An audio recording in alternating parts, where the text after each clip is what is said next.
नमस्कार साथियों rate level 1 के फैसले में याचिका खारिज होने की संभावना है। ये देखिए साथियों, एडवोकेट जिन्होंने याचिकाकर्ताओं की तरफ से पैरवी की है, उनका क्या कहना है साथियों, इनसे अनुमान लगा सकते हैं आपकी स्पष्ट याचिका खारिज होने की पूरी संभावना है।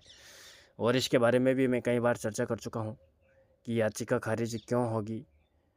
उसके बारे में मैं कई बार आप सभी साथियों को वीडियो बनाकर बता चुका हूँ। अब साथियों, राम प्रताप सैनी जी ने क्या बताया है उसके ऊपर हम चर्चा करते हैं। इससे आप स्पष्ट अनुमान लगा सकते हैं कि याचिका खारिज होने की पूरी संभावना है। इन्होंने बताया है, जस्टिस गणेश मीना जी की बेंच में लगभग 5 अंक आप सभी के बढ़ रहे थे। कोर्ट आपके पक्ष में था। लेवल 1 वाले की अब तक कई लोगों का भला हो जाता। यानी कि इनका कहने का मतलब यह है कि 5 अंक बढ़ रहे थे सभी साथियों के। अब आपने भी देखा होगा साथियों, बीच में जब सुनवाई हुई थी, उस सुनवाई में ये 2 क्वेश्चन के लिए तैयार हुए थे कि चलो 2 पर बहस करो और बाकी के क्वेश्चनों को छोड़ो। आप सबने लगातार जो सुनवाई से जुड़ा हुआ है उनको मालूम है। तो 2 क्वेश्चन पर ये तैयार हुए थे और बाकी के क्वेश्चनों को छोड़ने के लिए बोले थे। तो 2 क्वेश्चन पर 4 नंबर तो ये हो गए और उनकी माइनस मार्किंग ऐसे लगभग 5 अंक बढ़ रहे थे, ऐसा इनका कहने का मतलब है। क्योंकि यह 2 क्वेश्चनों पर ही बहस करने के लिए तैयार हुए थे और बाकी के क्वेश्चनों पर अन्य एडवोकेट चाहते थे कि और बाकी के क्वेश्चनों पर भी बहस हो, 5-6% जो हैं उन पर। तो साथियों, उन 5-6 क्वेश्चनों के चक्रों में ये 2% भी आप नहीं जीत पाओगे, ऐसा इनका कहना है। देखिए आगे बताइए, आगे क्या लिखा है इन्होंने। मैं भी ये ही चाह रहा था कि कोर्ट से कुछ अंक या बोनस के अंक मिले, वो ठीक है, बाकी की लड़ाई बाद में लड़ लेंगे। आप में लगभग 50% अभ्यर्थी का भला हो जाता उस समय, यानी कि उस समय 50% अभ्यर्थियों का भला हो जाता इस 5 अंक मिलने के बाद। तो आधे विद्यार्थी नौकरी लग जाती है, इनका ये कहने का मतलब है। और आगे देखिए साथियों, इन्होंने क्या बताया है। यहाँ तक पढ़ लिया मैं, 50% अभ्यर्थी तक। यदि आधे लोग भी नौकरी लगते तो क्या बुरा था। जस्टिस समीर जैन साहब की बेंच ने आरएस वाला फैसला सुना दिया, आप सब ने देख लिया, अब आप खुद समझदार हो। यानी कि इनका मतलब यह है, आरएस की याचिका खारिज हुई थी, तो इनका कहने का मतलब यह है राम प्रताप सैनी का कि आरएस में फैसला आप सबने देख लिया, उसी के आधार पर आप खुद समझदार हो, ऐसा ये बोल रहे हैं। तो यानी कि याचिका खारिज होने की पूरी संभावना है 100%। हालांकि अलग अलग फैसले के अलग अलग नतीजे होते हैं, लेकिन मैं भी आप सभी साथियों को बताना चाहता हूँ, अलग अलग नतीजे होते हैं, मैं मानता हूँ उस बात को। लेकिन कोर्ट एक्सपर्ट कमेटी को गलत साबित नहीं कर सकता। अगर उनको कुछ विसंगतियाँ लगती है तो वो दोबारा गठित करने के लिए बोल सकता है। और बोर्ड ने मजबूती से पैरवी की है। खुद आलोक राज्य उपस्थित हुए हैं, बोर्ड के अध्यक्ष, और सरकार का पक्ष भी है इनकी तरफ। तो बिल्कुल साथियों, याचिका खारिज होने की भी संभावना है, लेकिन देखते हैं कोर्ट का जो फैसला आएगा वह सर्वमान्य होगा सभी के लिए। लेकिन राम प्रताप सैनी जी ने ये बोला है। और आगे देखिए साथियों, इन्होंने बताया है आगे बताया है इन्होंने, जब किस्मत में कुछ मिल रहा था तब आपके साथी लोगों को बहुत ज़्यादा चाहिए था। पूरी रोटी के चक्कर में अब आधी रोटी के लाले पड़ रहे हैं।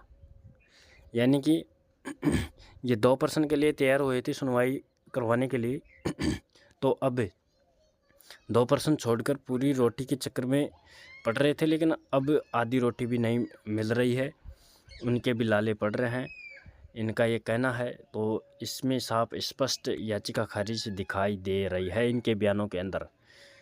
साथियों, ये याचिकाकर्ताओं के वकील थे राम प्रताप सैनी जी, और इनके बयानों से ये स्पष्ट पता चल रहा है कि याचिका खारिज होने की पूरी संभावना है।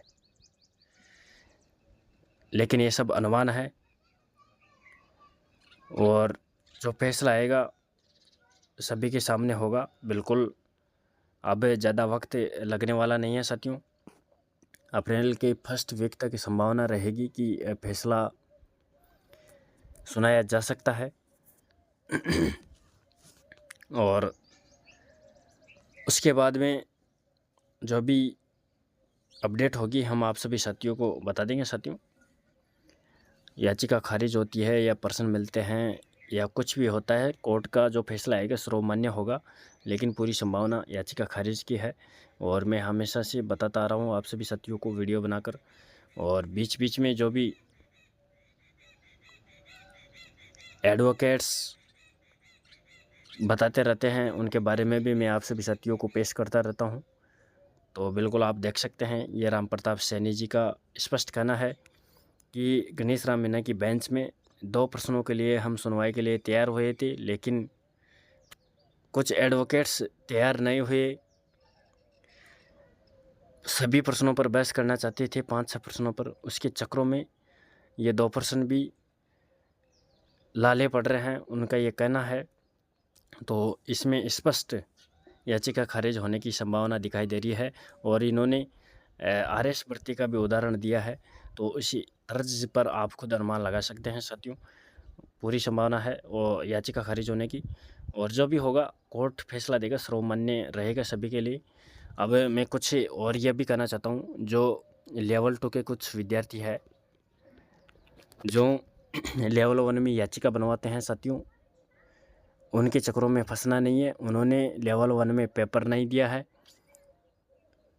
उनको केस जीतने और हारने से कोई मतलब नहीं है, उनके चक्रों में बिल्कुल नहीं आना है साथियों। वह हर भर्ती को कोर्ट में लेकर जाते हैं और अच्छा खासा पैसा छापते हैं और उनको कोई मतलब नहीं रहता है, क्योंकि उन्होंने एग्ज़ाम ही नहीं दिया रेट लेवल 1 का, तो उनको क्या मतलब है केस जीतने से और हारने से। बिल्कुल उनके चक्रों में नहीं पड़ना है। अगर आप खुद भी अगर डबल बेंच में जाइए तो खुद के स्तर से जाइए, उनके चक्रों में नहीं जाइए। मैं आपसे ये राय और सजेशन देना चाहता हूँ और देखते हैं फैसला क्या आता है साथियों, सभी के लिए सर्वमान्य होगा। और साथियों मैं आपको बताना चाहता हूँ कि आचार संहिता में परमिशन कब तक मिलेगी। सभी का यह सवाल भी है कि रेट लेवल 2 के अंदर कई सब्जेक्ट के परिणाम रोके रह गए हैं, जिनके परिणाम डल गए उनको जिला अलॉट व जॉइनिंग कब तक होगी। तो अप्रैल के फर्स्ट वीक में ही आचार संहिता में परमिशन मिलने की पूरी संभावना है। उसके बाद में अगर परमिशन मिलती है तो प्रोसेस शुरू हो जाएगा। और साथियों इस बार परमिशन 100% मिलेगी, पूरी संभावना है। लोकसभा के चुनावों में ज़्यादा